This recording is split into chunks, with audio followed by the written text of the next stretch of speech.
The sound of her palm striking my cheek didn't just echo through the marble lobby of the Sterling Tower. It sounded like a gavel slamming down, finalizing a verdict I had been too afraid to deliver myself for 10 years. The lobby of the Sterling Tower was usually a sanctuary of hushed tones and clicking heels, a cathedral of commerce where noise was discouraged. That was why the slap sounded like a gunshot. It was a sharp, wet crack that seemed to freeze the air conditioning and halt the revolving doors. My head snapped to the left. The sting was immediate, a blooming heat radiating across my cheekbone. But the physical pain was secondary to the sheer audacity of the moment. I stood frozen near the reception desk, clutching a file of budget reports, slowly turning my gaze back to the woman standing before me. She was young, perhaps 24, dressed in a red dress that was too bright for a Tuesday morning corporate environment. Her chest was heaving, her eyes wide with a manic mixture of adrenaline and righteous fury. I recognized her instantly, not from person, but from the hidden folder on my husband's laptop I had discovered 3 months ago. Sarah. "You need to let him go," Sarah shrieked, her voice cracking, echoing off the high marble walls. "He hates you. Everyone knows you're just dragging out the divorce to bleed him dry. You pathetic, clingy leech."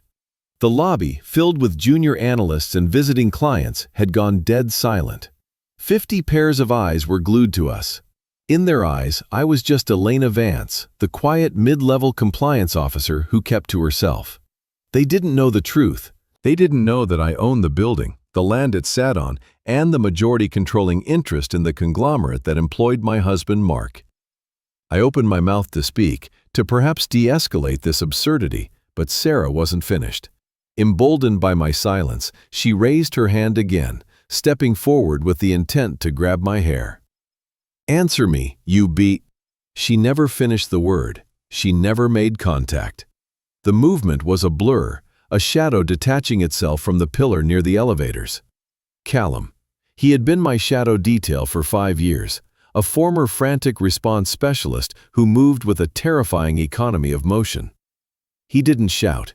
He didn't warn. He simply intercepted. As Sarah lunged, Callum stepped between us. His left hand caught her wrist in midair. It wasn't a gentle block. It was a hard stop. In one fluid motion, he twisted her arm behind her back, utilizing the momentum of her own lunge against her. The mechanics of the human body are unforgiving. Joints are not designed to rotate past a certain degree at high velocity. Snap. The sound was distinct, dry and sickening, like stepping on a dead branch in winter. "Ah!" Sarah's scream tore through the lobby, a high-pitched wail of shock and agony that shattered the previous silence. She dropped to her knees, her arm hanging at an unnatural angle as Callum released her, stepping back to place his massive frame directly in front of me. He adjusted his suit jacket, his face a mask of stone. "Threat neutralized," Callum said, his voice low, meant only for me. "Ma'am, are you injured?" I touched my cheek. It was throbbing. "I'm fine, Callum." The elevator doors pinged open. Of course, it had to be him. Mark stepped out, laughing at something a colleague was saying, holding a latte in one hand. He stopped. He saw the crowd. He saw Sarah on the floor, clutching her arm, sobbing into the marble. Then he saw me, standing behind Callum. His face went through a complex gymnastics of confusion, then recognition, and finally, rage. He didn't rush to me. He rushed to her. "Sarah?" Mark dropped his coffee, the cup splashing brown liquid over his polished Oxfords. He knelt beside her. "Oh my God, what happened?" She had her goon break my arm," Sarah wailed, pointing a trembling finger at me. "I just wanted to talk to her, Mark. I just wanted to ask her to sign the papers." Mark looked up at me.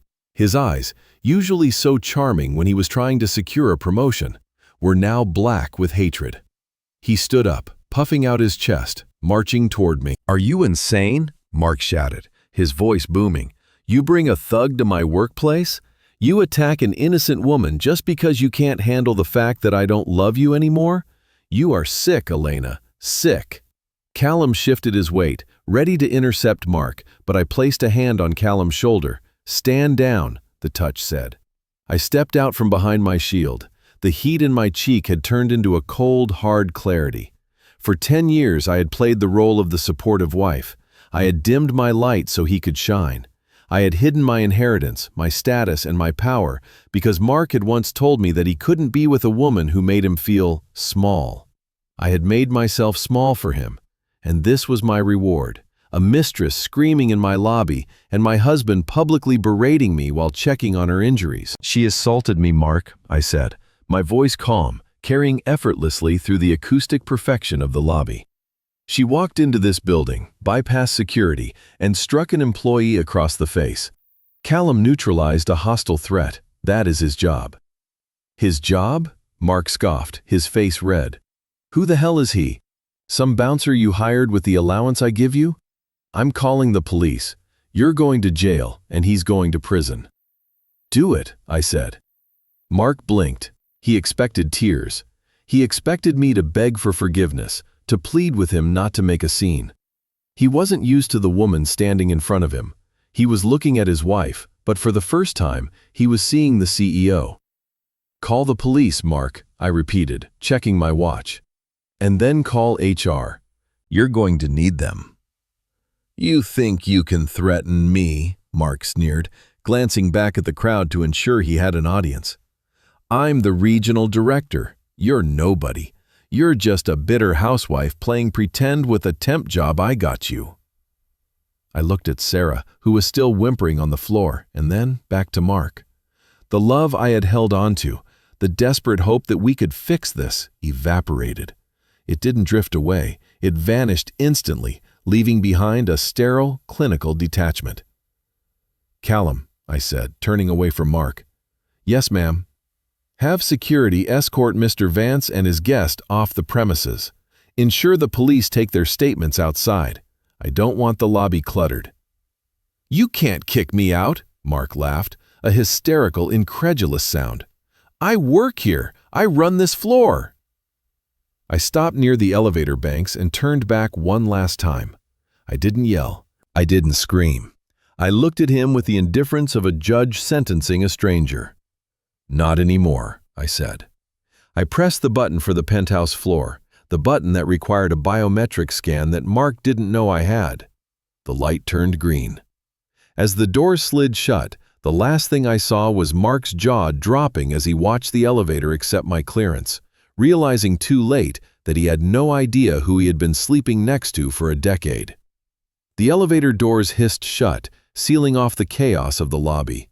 The silence in the car was absolute, a pressurized quiet that made the blood rushing in my ears sound like a roaring river. I stared at the brushed steel doors, watching my reflection. My face was pale, save for the angry red handprint blooming on my left cheek. I took a breath, holding it until my lungs burned, then exhaled slowly. My hand, the one holding the budget file, was trembling. I looked at it with detached curiosity. It wasn't fear. It was the adrenaline crash of a decade's worth of suppression finally breaking loose. Callum, I said, my voice steady despite the tremor in my hand. Status. Callum stood by the control panel, watching the floor numbers climb. Security feed indicates paramedics have entered the lobby. Local PD is 2 minutes out. Mr. Vance is currently shouting at the head of building security, demanding your employment records. Let him shout, I said, for now. The elevator dinged at the 45th floor, the executive penthouse level. This was a floor that didn't exist for Mark. In his world, the company hierarchy stopped at the 40th floor, where the CEO, a man named Arthur Sterling, supposedly sat. Mark didn't know that Arthur Sterling was my grandfather, and that he had been dead for 6 years. He didn't know that I had legally retained his surname for corporate filings to keep my identity obscured. The doors opened. The air up here was different, cooler, scented with white tea and expensive leather. My executive assistant, a sharp-eyed woman named Jessica, was already standing at her desk. She took one look at my face, then at Callum, and picked up her tablet without a word. Mrs. Vance. Ms. Sterling, she corrected herself, seeing the mark on my face. Do you need a medic? I need an ice pack, I said, walking past her toward the double mahogany doors of my office. And I need the board of directors on a secure line in 20 minutes. But first, get me legal. I want the divorce petition filed by the end of the hour. Use the draft we prepared 6 months ago. Execute it. Jessica didn't blink. Understood. What about Mr. Vance's access? Revoke it, I said, pushing open the doors to my office. Not just the building, everything. Company credit cards, the expense account, the company lease on the Audi, and his digital login. I want him ghosted from the system before the police even finish taking his statement. I walked to the floor-to-ceiling window overlooking the Manhattan skyline. From up here, the people below were just ants. Mark was just an ant. It was terrifying how easy it was to crush him from this height. And yet, for 10 years, I had let him make me feel small. I turned to the large monitor on my wall and pulled up the lobby security feed. The scene below was a masterclass in narcissism. Mark was standing near the reception desk, gesturing wildly to 2 uniformed police officers. Sarah was sitting on a bench, a paramedic attending to her arm. She was crying, playing the victim with theatrical flair. I pressed the intercom button on my desk. Connect me to the audio feed in the lobby. The room filled with the tinny sound of Mark's voice. She's unstable, officer. I've been trying to get her help for years, Mark was saying, his voice oozing fake concern.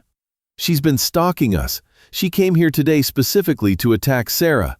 I want a restraining order immediately, and I want her arrested for assault. The officer was taking notes. And you say she works here?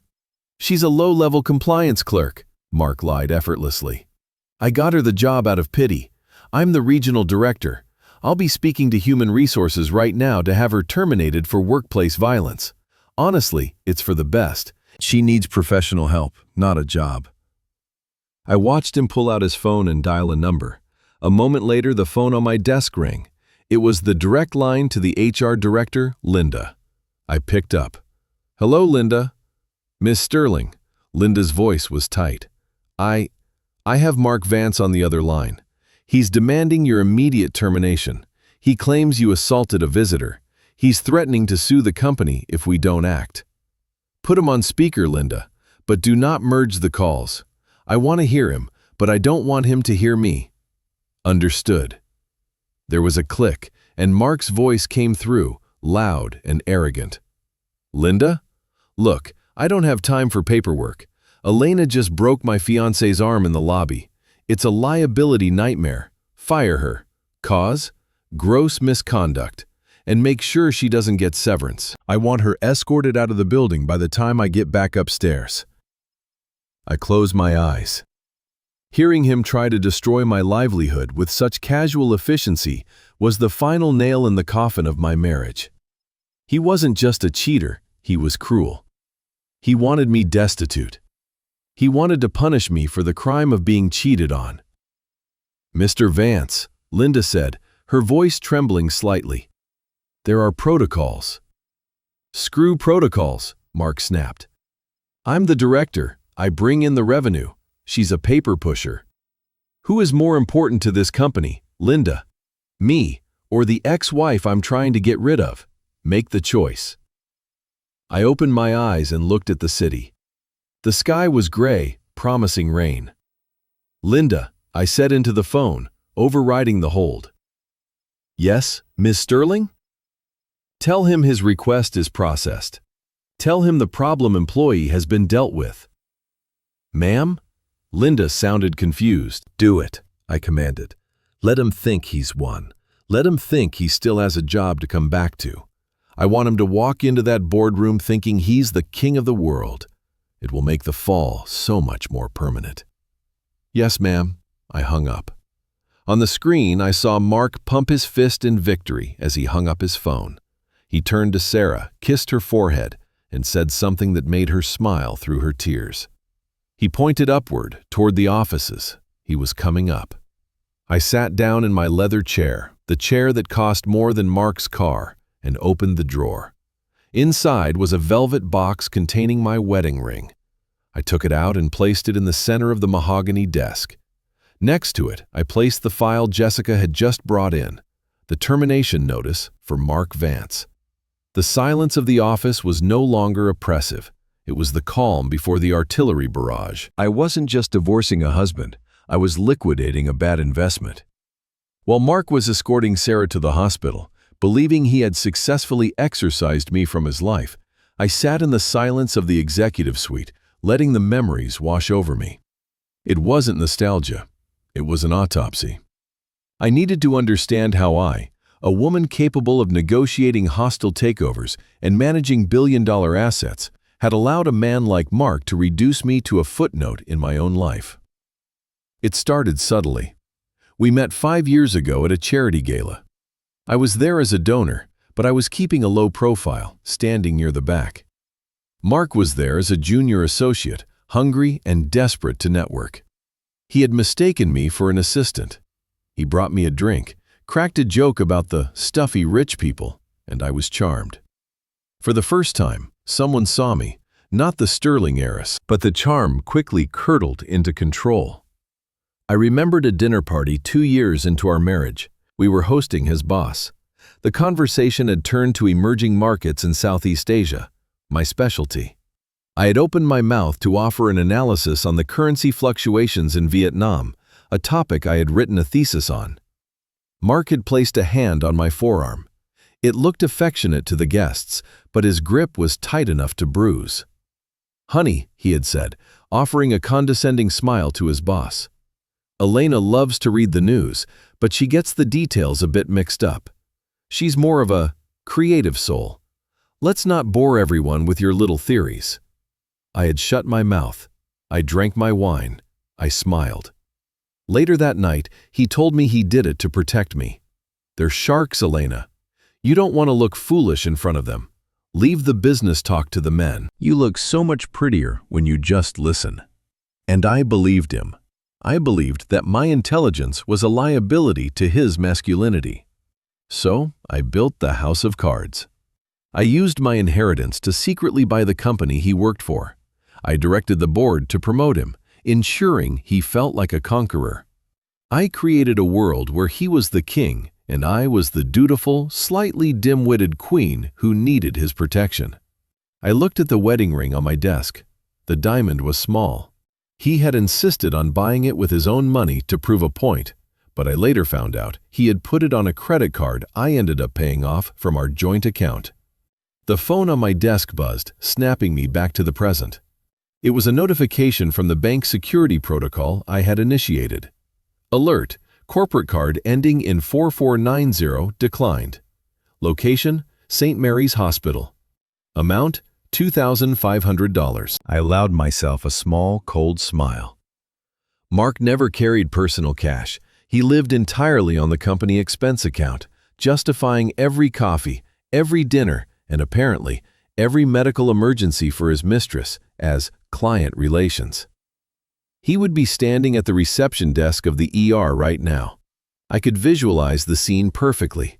He would be handing the platinum card to the nurse with that arrogant flick of the wrist. He would be waiting for the receipt, already mentally categorizing Sarah's broken arm as consultation fees. And then the card would fail. He would try it again. He would yell at the receptionist. He would call the bank, only to be told that the account had been flagged for suspicious activity regarding unauthorized personnel. He wouldn't connect it to me, not yet. He would think it was a glitch, a bureaucratic error he could scream away on Monday morning. I checked the GPS tracker on his car, the Audi Q7 that was leased under the Sterling Corp fleet. He was leaving the hospital. He wasn't coming back to the office. He was heading home. Home. The sprawling colonial in Greenwich that he told his friends he picked up for a steal. In reality, I had bought it through a shell company and leased it to us for $1 a month. I picked up my cell phone and dialed the property management team I employed. "Is it done?" I asked. "Yes, Miss Sterling," the property manager replied. "The locks have been rekeyed. The biometric codes are wiped. The perimeter security is armed." And his personal effects? Packed, labeled, and transported. We used a white glove service as requested. Nothing was damaged. It's all in a climate-controlled unit at Stowaway Storage on Route 1.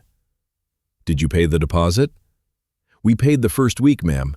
The contract is in his name. He'll need to provide a credit card to access the unit and continue the lease." "Perfect, thank you." I watched the dot on the screen move along the highway. He was 20 minutes away from a house he could no longer enter. Mark had always hated inconvenience. He threw tantrums when the internet was slow or when the dry cleaner missed a spot. He wasn't built for adversity. He was a man who had been floating on a raft of my money, thinking he was walking on water. I packed my bag. I wouldn't be going back to Greenwich tonight. I had a suite at the Pierre Hotel reserved for the next month. I wasn't going to hide, but I had no intention of engaging in a shouting match on the front lawn. I wanted him to face the silence. I walked out of the office nodding to Jessica. "Go home, Jessica," I said. "Tomorrow is going to be a very busy day." "Good night, Miss Sterling," she said, her eyes filled with a fierce sort of pride. I took the private elevator down to the garage, bypassing the lobby entirely. As my driver pulled the car out into the rainy Manhattan evening, I checked the GPS one last time. The dot had stopped at the house.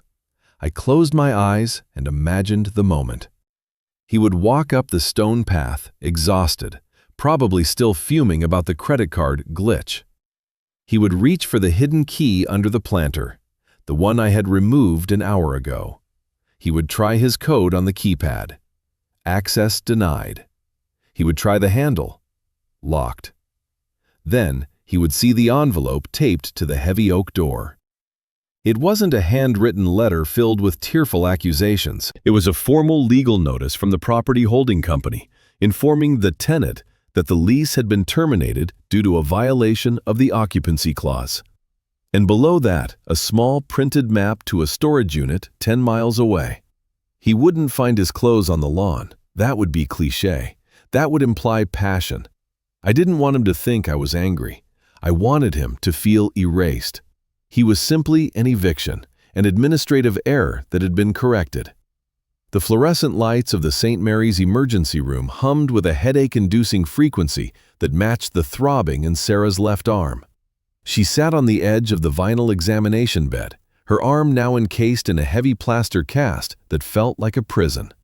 The painkillers were starting to wear off, leaving behind a dull, grinding ache that radiated up to her shoulder. But the physical pain was becoming secondary to the gnawing anxiety in her gut. She checked her phone for the 10th time in 5 minutes. No new messages. "Where are you, Mark?" she whispered, her thumb hovering over his contact photo. A smiling selfie they had taken in the Hamptons last month. He had left her at the triage desk over 2 hours ago. He had said he needed to step outside to handle the crazy situation with the police and call his lawyers to sue Elena for everything she was worth. He had kissed her forehead, promised he would be right back to take her home, and stormed out the automatic doors, looking like a knight ready to slay a dragon. That was 2 hours ago. Sarah leaned her head back against the wall. The adrenaline of the confrontation in the lobby had evaporated, leaving her with a cold, sinking clarity. She replayed the scene in her mind, but this time, without Mark's voice in her ear telling her what to see. Mark had told her for months that Elena was a psycho. He said she was a frantic, weeping mess who clung to his pant leg, begging him to stay.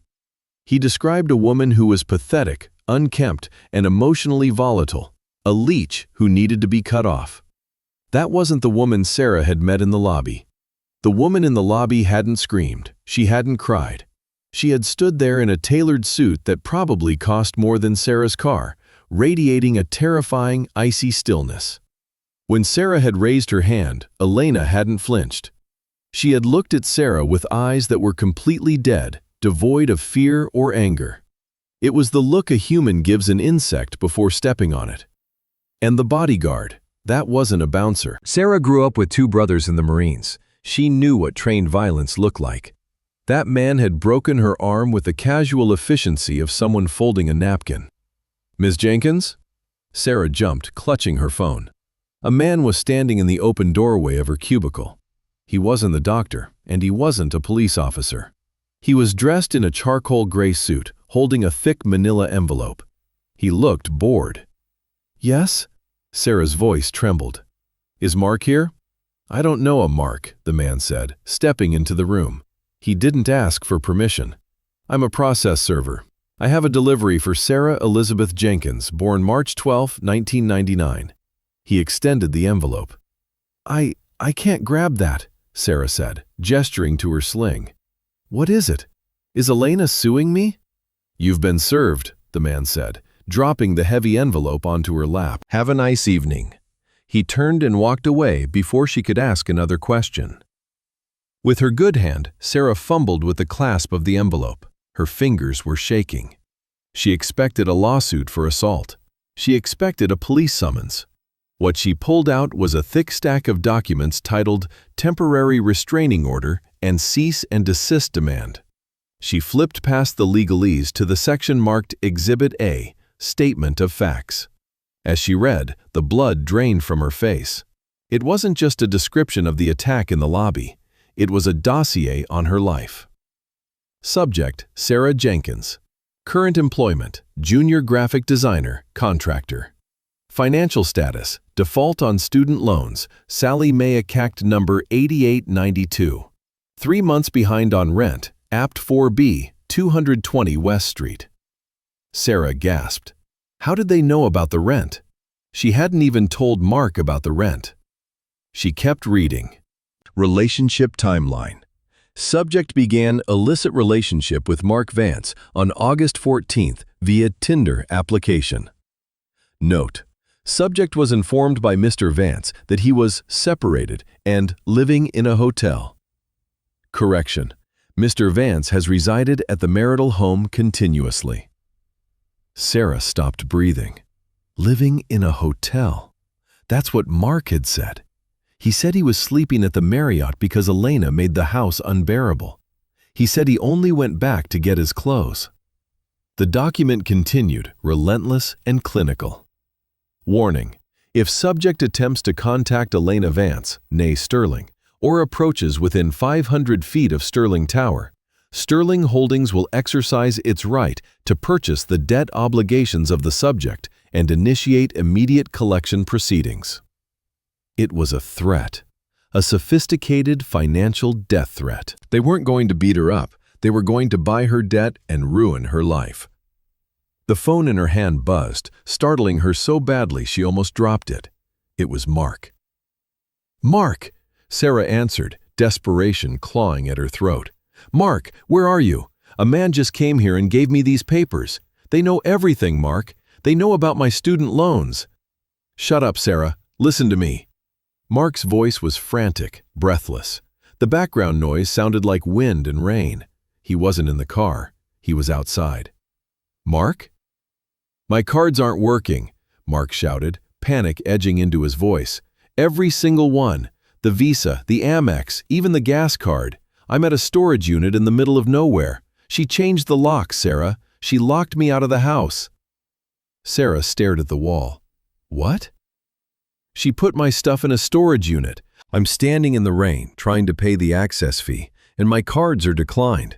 I need you to Venmo me. Or no, send me your credit card number so I can punch it in here."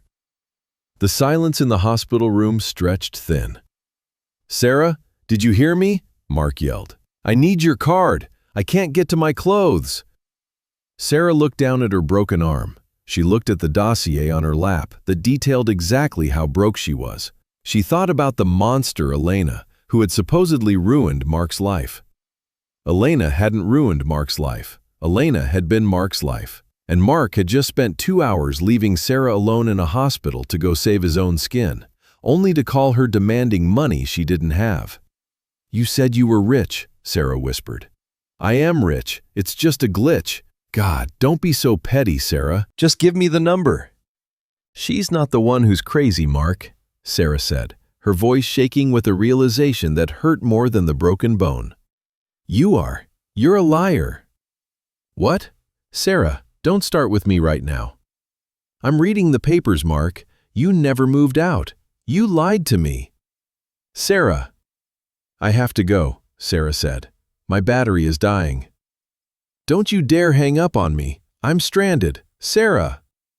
She pressed the red button. The silence returned, but the safety she thought she had with Mark was gone. She was alone in an emergency room with a broken arm, a stack of legal threats from a billionaire she had assaulted, and a boyfriend who was currently screaming at a keypad in the rain. She looked at the exit sign. She had to get out of here. She had to get away from Mark before he came to find her, looking for a wallet. Mark Vance looked like a man who had slept in his car, largely because he had. The morning sun glaring off the glass facade of the Sterling Tower was unforgiving, illuminating the wrinkles in his suit and the dark circles under his eyes. He hadn't shaved. His breath smelled of stale coffee and mints. But the dishevelment didn't dampen his rage, it fueled it. He marched through the revolving doors at 8:45 a.m., trailing a group of interns to bypass the badge scanners that he knew would deny him entry. He was on a warpath. His target was the 45th floor. He needed to speak to the board. He needed to speak to Arthur Sterling's proxy. He was going to expose Elena for the violent, unstable liability she was, and he was going to get his life back. Mr. Vance. The receptionist at the front desk stood up, alarm on her face. Sir, you can't go up there. Your access has been— Get out of my way, Brenda, Mark snapped, not breaking stride. I'm the regional director. I have a meeting with the board. If you call security, I'll have you fired for insubordination before lunch. He hit the elevator button, jamming his finger against it repeatedly. He knew the board met on the first Wednesday of the month. They would all be there. The investors, the stakeholders, the people who actually mattered. They would listen to him. He was Mark Vance. He brought in the numbers. The elevator ride was agonizingly slow. Mark rehearsed his speech. Gentlemen, I apologize for the intrusion, but we have a cancer in this company. My ex-wife, a low-level employee, has used her access to harass me and assault a visitor. The doors opened on the 45th floor. Jessica, Elena's assistant, was standing there as if she had been waiting for him. Mark, she said, her voice icy, you are trespassing. Move, Jessica, Mark sneered, pushing past her. I'm done talking to secretaries. I'm talking to the people in charge. He marched toward the double doors of the main boardroom. He could hear voices inside, serious voices. This was it. He grabbed the handles and threw the doors open, letting them slam against the mahogany walls with a resounding boom. Gentlemen, Mark bellowed, stepping into the room. We have a problem that needs to be addressed immediately. The room went silent. 12 people sat around the massive oval table. These were the titans of industry, men and women Mark had only seen in company newsletters or at the annual Christmas party, where he was too nervous to approach them. They all turned to look at him with expressions ranging from annoyance to mild curiosity. But the chair at the head of the table, the chairman's seat, was turned away, facing the window. Mr. Vance, said old Mr. Henderson, the CFO. He didn't sound angry, he sounded tired. You are interrupting a closed session. I have no choice, Henderson, Mark said, walking further into the room, his confidence bolstered by the silence. I am the victim of a targeted harassment campaign by an employee of this company, Elena Vance. She has locked me out of my accounts, she has physically assaulted my fiancé, and she is abusing company resources to settle a personal score. I demand her immediate termination and a full investigation. Mark slammed his hand on the table for emphasis. Who is signing the checks here? Who is running this ship? I want to speak to the owner. The leather chair at the head of the table slowly rotated. Mark's mouth was open, ready to fire his next salvo, but the words died in his throat. Elena sat there. She wasn't wearing the gray cardigan she wore at home. She was wearing a white power suit, sharp and immaculate. Her hair was pulled back. She held a fountain pen in her hand, resting it gently on a stack of leather-bound folios. She didn't look like his wife. She looked like a predator. You wanted to speak to the owner, Mark, Elena said. Her voice was quiet, but in the acoustic perfection of the boardroom, it sounded like thunder. Proceed. Mark blinked. He looked at Henderson. He looked at the other board members. He let out a nervous, incredulous laugh. What is she doing there? Mark asked, pointing a trembling finger at Elena. Henderson, why is the compliance girl sitting in the chairman's seat? Is this a joke? Sit down, Mark, Elena commanded. It wasn't a request. The authority in her voice was absolute. Mark's knees hit the chair behind him, and he sat, purely out of reflex. "You asked who signs the checks," Elena said, opening the folio in front of her. "I do. I have signed every paycheck you have received for the last 5 years. I signed the approval for your promotion to regional director, despite the objections of Mr. Henderson here, who correctly noted that your quarterly projections were optimistic at best." You're lying," Mark whispered. "You're nobody. You're an orphan." "I am Elena Sterling," she corrected. "Granddaughter of Arthur Sterling, majority shareholder of Sterling Holdings. And you, Mark, are a liability I can no longer afford to subsidize." She slid a single sheet of paper down the long table. It spun across the polished wood and came to a stop directly in front of him. "This is a summary of your performance," Elena said. "Let's review. In 5 years, you have lost 3 major accounts. You have billed the company $40,000 in client dinners that coincide with dates you were supposedly visiting your mother. And yesterday, you utilized company time to facilitate an assault on the chairman of the board." Mark stared at the paper. The numbers were all there. The dates, the lies. I brought in the TechCore account," Mark stammered, his face turning a sickly shade of gray. "That was me. I did that." "The TechCore account was a gift," Elena said mercilessly. "The CEO of TechCore is my godfather. I asked him to give it to you so you wouldn't feel inadequate when you failed to close the deal on your own. You didn't earn it, Mark. I bought it for you. Just like I bought the house you lived in, the car you drove, and the suit you are currently sweating in." The room was deathly silent. Mark looked around for an ally, for anyone who would look at him with respect, but there was only pity. They knew. They had always known. He was the only one playing make-believe. "This is insane," Mark croaked, standing up. "I'm not listening to this. I quit." "You can't quit," Elena said, closing the folio. "Because you were terminated for cause 20 minutes ago. Security is waiting outside to escort you. And Mark?" He froze at the door, his hand on the handle. "If you ever step foot in a Sterling property again," Elena said, her eyes locking onto his, "I won't send a bodyguard. I'll send a forensic accountant. And we both know you don't want anyone looking too closely at your tax returns." Mark opened his mouth to scream, to curse, to do something, but he had nothing left. The illusion was gone. He opened the door and stumbled out into the hallway, where 2 large security guards were waiting to drag him out of the castle he thought he owned. Elena didn't watch him leave. She turned back to the table. "Now," she said to the stunned board members, "let's discuss the Q3 acquisition strategy." The last board member filed out of the room at 11:30 a.m. The heavy doors clicked shut, and the click echoed like a final period at the end of a very long, very bad sentence. I remained seated at the head of the table. The adrenaline that had sustained me through the confrontation with Mark, the cold chemical fuel that allowed me to eviscerate him without shaking, was beginning to drain away. In its wake, it left a hollow, vibrating exhaustion. My hands, which had been steady while I slid the termination notice across the mahogany, were now trembling uncontrollably. I looked at the empty chair where Mark had sat. I didn't feel triumphant. I didn't feel the rush of victory that movies promise you when the villain is defeated. I felt nauseous.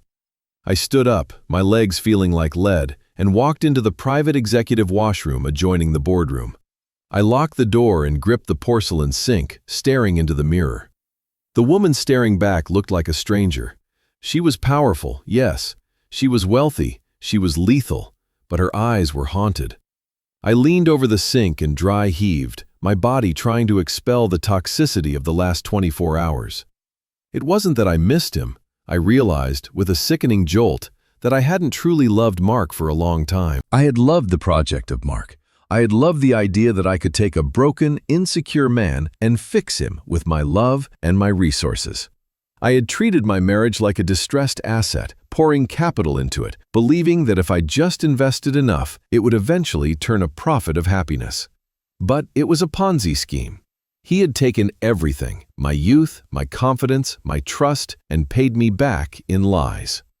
A soft knock on the door broke the silence. "Ma'am?" It was Callum. "I'm fine, Callum," I called out, splashing cold water on my face. I grabbed a towel, scrubbing my skin until it was pink, trying to erase the feeling of Mark's gaze. "I have lunch," Callum said through the door, "and I have the updated security logs." I unlocked the door. Callum was standing there, not in his usual parade rest stance, but leaning slightly against the doorframe. He held a paper bag from a small deli down the street, the place that made the turkey sandwiches I liked. Not the Michelin star catering the board usually ordered. He walked past me to the small lounge area in the corner of the office and set the food down.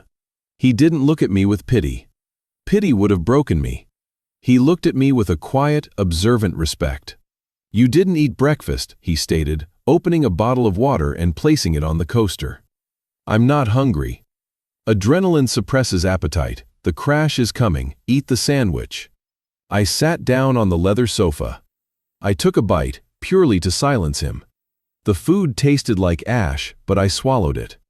"He looked so small," I whispered, the thought slipping out before I could check it. "In that meeting. He looked like a child." Callum sat in the armchair opposite. He loosened his tie slightly, a breach of protocol he had never committed in 5 years. "He is small. You just stopped kneeling, so you finally saw him from your actual height." I looked up at him. "I wasted 10 years, Callum. 10 years playing a dim-witted housewife. I hid my grandfather's legacy. I hid my own brain. For what? So he wouldn't feel threatened. I feel stupid. I feel like the smartest idiot in the world." "You were protecting an investment," Callum said. "People do it all the time. You hoped the stock would go up. It crashed. Now you cut your losses." "It hurts," I admitted, my voice cracking. Tears finally pricked my eyes, hot, angry tears. "It hurts that I let him treat me like that. The gaslighting. The way he looked at me when I talked about politics or business, like I was a dog walking on its hind legs. I let him do that."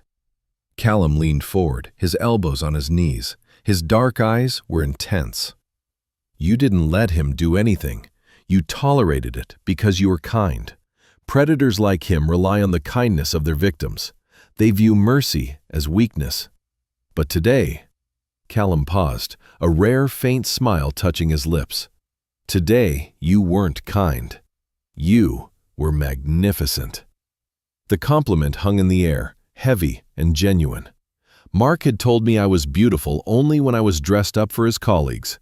Callum had watched me destroy a man's life in a boardroom with no makeup and dark circles under my eyes, and called me magnificent.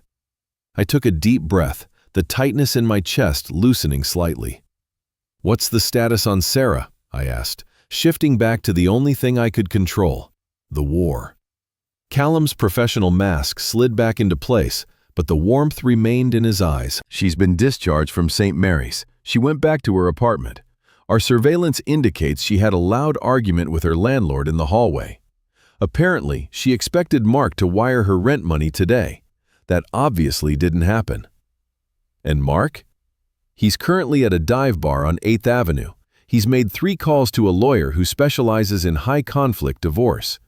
The lawyer declined the case after running a conflict check. Sterling Holdings retains his firm for corporate litigation." "Good." "However," Callum hesitated, "he made a 4th call, to a tabloid journalist, the Daily Scandal." I set the sandwich down. Of course. If he couldn't win in the boardroom, he would try to win in the court of public opinion. He would sell the story. Billionaire heiress brutalizes cheating husband. He would play the victim card until it disintegrated. "Let him talk," I said, standing up. The nausea was gone. The cold clarity was back. "He thinks he can shame me? He thinks he can use my identity against me? He's forgetting one thing." "What's that?" "I own the printing press," I said. "Or at least the media conglomerate that owns the Daily Scandal. Get the legal team ready, Callum. We aren't just going to sue him for defamation. We're going to let him dig the hole so deep he'll never see sunlight again." Callum stood up, buttoning his jacket. "The car is ready whenever you are, Miss Sterling." "Let's go," I said. "I have a deposition to prepare for." I walked out of the office, leaving the grieving wife behind in the bathroom. The woman who walked into the elevator was the CEO, and she had a company to run. The conference room at Sterling, Thorne & Associates was designed to intimidate. It was a glass box suspended 40 floors above the street, air-conditioned to a temperature that required a jacket, and smelled of lemon polish and fear. I sat at the long granite table, my hands folded on top of a pristine legal pad. To my right sat Marcus Thorne, my lead counsel, a man who billed $800 an hour and was worth every cent. To my left, Callum stood against the wall, a silent sentinel. Across the table sat Mark. It had been 3 weeks since the boardroom incident. The transformation was stark. The tailored Italian suits I used to buy him were gone, replaced by a cheap, ill-fitting blazer that pulled at the shoulders. He had lost weight, but not in a healthy way. He looked gaunt, his eyes darting around the room with the frantic energy of a trapped animal. Next to him sat his lawyer, a man named Mr. Gorski, whose billboard I had seen on the side of a bus stop in Queens. "We are here for the deposition of Mr. Mark Vance," the court reporter intoned, speaking into a small recording device. "Case number 4492-B. Vance versus Vance. Claim of spousal fraud and emotional distress." Mark straightened his tie, trying to summon the arrogance that had once defined him. "She lied to me," Mark said, pointing a finger at me. "For 10 years. She presented herself as a woman of modest means. She hid assets. She trapped me in a marriage under false pretenses. That is fraud. I am entitled to half of the Sterling estate because if I had known who she was, I would have. I would have made different career choices." Thorne didn't look up from his papers. "Mr. Vance, are you suggesting that you would not have married my client if you knew she was a billionaire?" "I'm saying the power dynamic was skewed," Mark shouted. "She manipulated me. She let me work like a dog while she sat on a fortune. I suffered emotional damages. I have PTSD from the deception." I watched him without blinking. It was a Hail Mary pass. He had been blacklisted from every major firm in the city. His credit score was in ruins. He was suing me because it was the only potential payday he had left. "Let the record show," Thorne said calmly, "that during the marriage, Mr. Vance spent approximately $400,000 of marital funds on luxury vehicles, watches, and travel. He did not seem distressed by the wealth then." "That was my money," Mark lied. "I earned that." "Actually," Thorne slid a document across the table, "this is a forensic audit of your contributions versus your expenditures. You contributed roughly $60,000 a year. You spent $200,000. My client subsidized your lifestyle to the tune of $1.4 million over a decade. If anyone was defrauded, Mr. Vance, it was Elena." Mark's face flushed a deep, ugly red. "This is a setup. You're twisting the numbers." "We aren't here to discuss math, Mark," I said softly. He looked at me, hate burning in his eyes. "You think you've won, Elena? You think you can just buy everyone? You can't buy the truth. I have a witness. Someone who can testify to your instability. Someone who saw you attack an innocent woman." He turned to the heavy oak doors. "Mr. Gorski, call Ms. Jenkins." I saw a flicker of triumph in Mark's eyes. He believed Sarah was his ace in the hole. He believed they were a team, united against the evil ex-wife. He didn't know that 3 days ago, Sarah had received a visit from my legal team. We hadn't threatened her. We had simply explained the reality of joint and several liability regarding the debts Mark had racked up in her name. The doors opened. Sarah walked in. She wasn't wearing the provocative red dress from the lobby. She wore a simple gray blouse and black slacks. Her cast was still on her arm, a stark white reminder of the conflict. She walked into the room, her eyes fixed on the floor. "Sarah, baby," Mark said, his voice dropping to that manipulative, soothing tone he used so well. "Just tell them the truth. Tell them how she attacked you. Tell them how crazy she is." Sarah took the seat at the end of the table. The court reporter swore her in.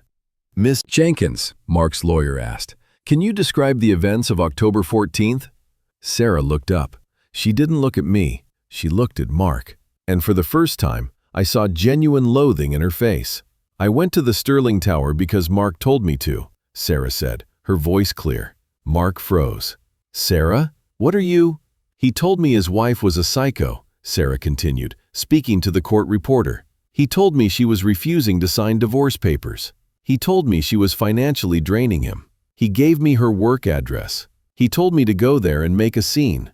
He said if I embarrassed her enough, she would sign anything just to make it stop." "Objection!" Mark screamed, slamming his hands on the table. "She's lying! She's been bought!" "Mr. Vance, sit down," Thorne barked. "He told me he was living in a hotel," Sarah said, her voice rising. "He told me he was rich. He used my credit card to pay for the rental car we took to the Hamptons. He told me he would pay me back. He never did." She turned to Mark, tears of anger welling in her eyes. "You told me she was the monster. But she didn't lie to me, Mark. You did. You made me attack a woman I didn't even know, just to stroke your ego. And when I got hurt, you left me in the ER to go try and save your own bank accounts." Mark looked around the room, wild-eyed. "This is a conspiracy. You got to her. Elena, you witch, you paid her off." "I didn't pay her a dime, Mark," I said, breaking my silence. "Sarah is testifying because she entered into a plea deal regarding the trespassing charges. She's smart enough to know when to cut a losing asset, unlike you." Thorne closed his folder. "We have the testimony of the co-conspirator admitting that Mr. Vance orchestrated the assault. We have financial records proving Mr. Vance's dependency on his wife's income. And we have the prenuptial agreement, which, while signed before the accumulation of the Sterling assets, clearly states that any infidelity voids spousal support claims." Thorne looked at Mark's lawyer. "Mr. Gorski, I suggest you advise your client to drop this suit with prejudice and sign the divorce settlement as it stands. If he proceeds, we will file countersuits for defamation, fraud, and solicitation of assault. He will go to prison." Mr. Gorski looked at Mark, then closed his briefcase. "Mr. Vance, we're done here." "No!"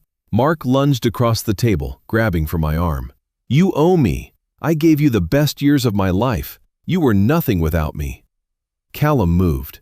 He didn't strike Mark this time. He simply stepped in front of me, a wall of muscle and stone. Mark collided with him and bounced off, stumbling back into his chair. "Don't," Callum warned. One word, simple, final. Mark slumped in the chair, burying his face in his hands. He was weeping now, ugly, gasping sobs of a man who realized the world wasn't going to save him. Sarah stood up, gathered her purse, and walked out without looking back. I stood up. I smoothed the front of my jacket. "Send the papers to a storage unit," I told Thorne. "He can sign them there." I walked out of the glass box, leaving Mark crying in the ruins of his own arrogance. The sound of the judge's gavel was far less dramatic than the slap in the lobby had been 3 months ago, but it carried infinitely more weight.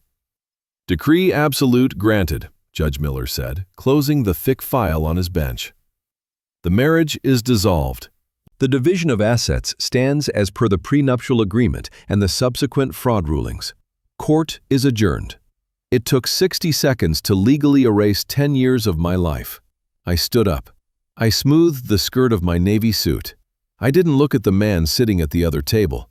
I simply nodded to Marcus Thorne, my lawyer, who began packing his briefcase with the satisfied efficiency of a surgeon who had just completed a textbook operation.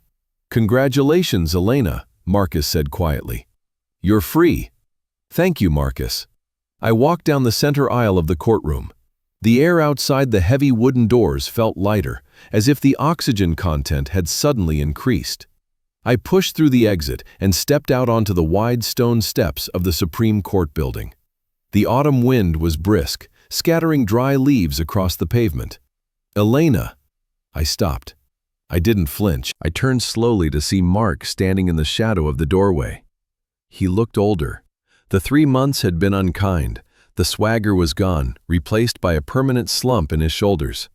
He was wearing a jacket that I recognized, one I had bought him for his birthday 3 years ago, but it was frayed at the cuffs. He held a plastic bag containing his copies of the divorce decree. "Mark," I said. My voice was neutral, not angry, not sad, just factual. He took a step toward me, then stopped when he saw Callum waiting by the black SUV at the curb. Mark looked at Callum, then back at me, a bitter smile twisting his lips.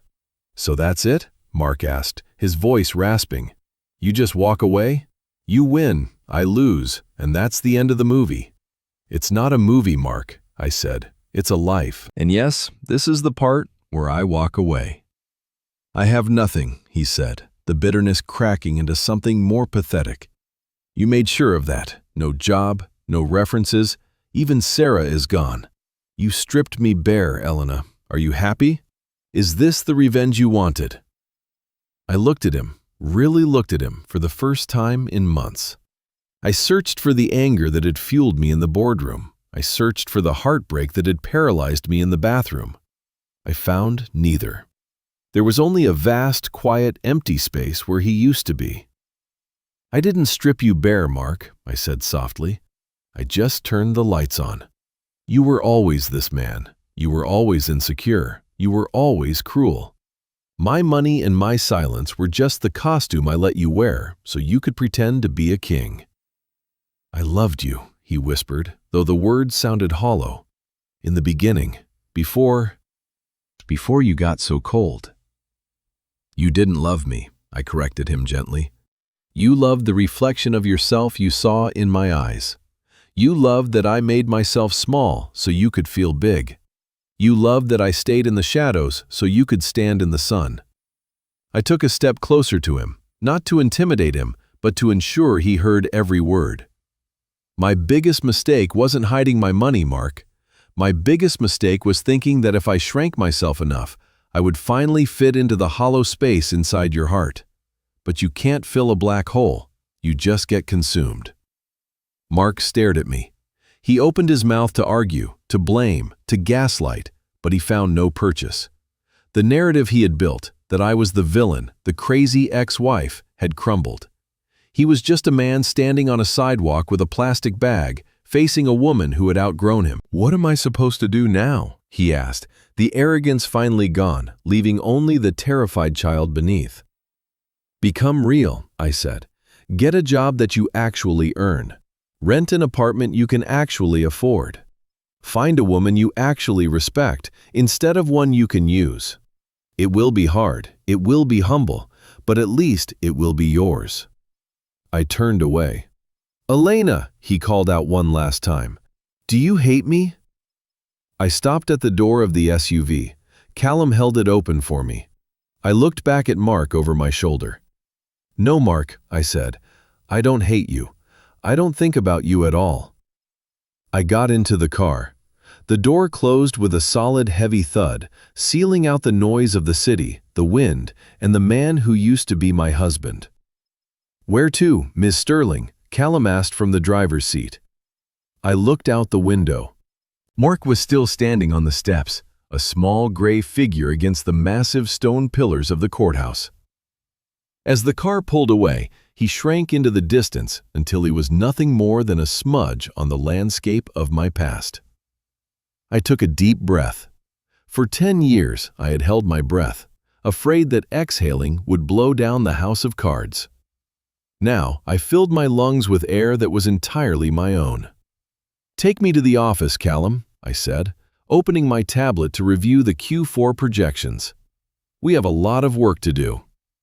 The car merged into the traffic of Manhattan. I didn't look back. The rearview mirror was for checking what was behind you, and there was nothing behind me that I needed anymore. I was Elena Sterling. I was awake, and I was finally, terrifyingly, wonderfully free.